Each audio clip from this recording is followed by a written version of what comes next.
Welcome to the website. This is an introductory video that will outline what this project is about and how it is intended to work. There is some esoteric spirituality behind what is discussed here, but I will also piggyback on a set of easily accessed materials from academics and the media. The basic idea is to propose in outline a positive, that is, a scientific and testable theory of conversation, and to engage dialogue on that topic. Despite some notable essays in its direction, works by Hans-Georg Gadamer and Jürgen Habermas, for example, no positive theory of human conversation, so far as I am aware, currently exists. This, despite conversation being an ontologically basic fact about nature in general and human nature in particular. Human society, human consciousness, and even human existence itself are all constructed around conversation. And for all we know, the cosmos and all of nature may be so constructed. I think I know what the positive theory of conversation will have to be, and in broad outline it is simple and easy to understand. The details are something else, but again, I believe that they can be described with exactness. Any general theory of conversation, according to me, will require 1.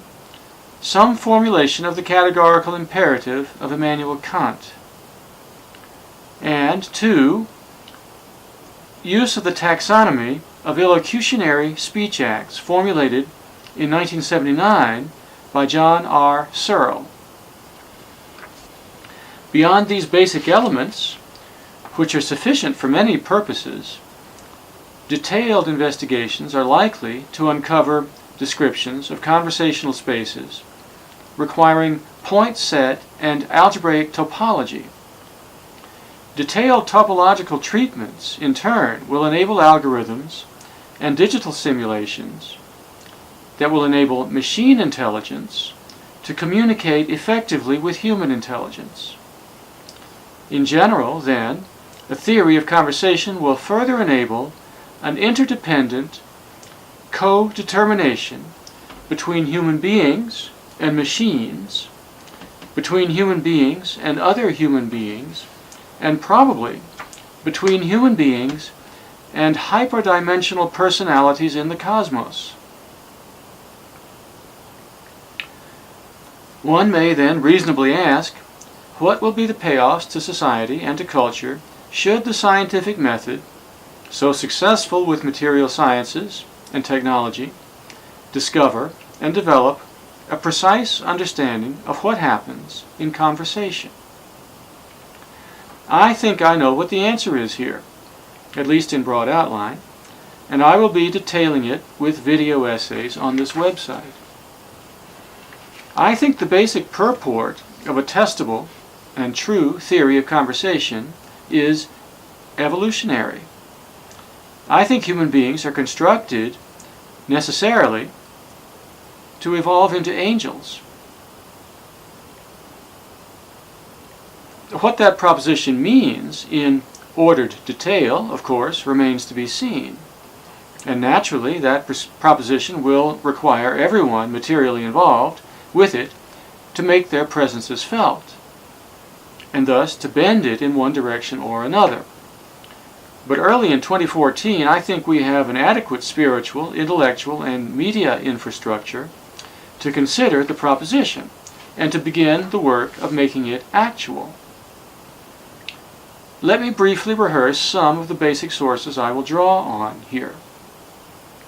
First, let's frame this project as part of the Zeitgeist movement, which is active today to replace the system of market and monetary economics with a resource economics that makes the planetary environment optimal for all sentient beings. The Zeitgeist movement envisions a planet on which, because of the design of resource management in human environments, there is no resource scarcity and no inequality of access to the necessities for a full human life. The Zeitgeist movement is activist, open-sourced, international, and appropriately critical of social institutions that undermine the quality of life for enormous numbers of people. A second source will be Jacques Fresco's Venus project, which has studied the materials and engineering systems necessary to realize a steady-state planetary economy. The pragmatism and common sense of Jacques' concepts and models make his picture of the future a useful framework within which to discuss the evolutionary change which I think can be guided by paying attention to conversation. Indeed, Jacques' pragmatism could prove to be the one indispensable element for the entire proposition of self-conscious human evolution. A third source will be the singularity theory and the futurism of Ray Kurzweil. The technological singularity is a useful and astounding conception of what will be afforded to free human beings in the foreseeable future as technological developments in information technology, robotics, genetics, and nanotechnology force consciousness and society into spiritual modes of existence. On the Kurzweilian picture, if human beings fail to learn to function as angels, they will be outclassed by the products of their collective intelligence.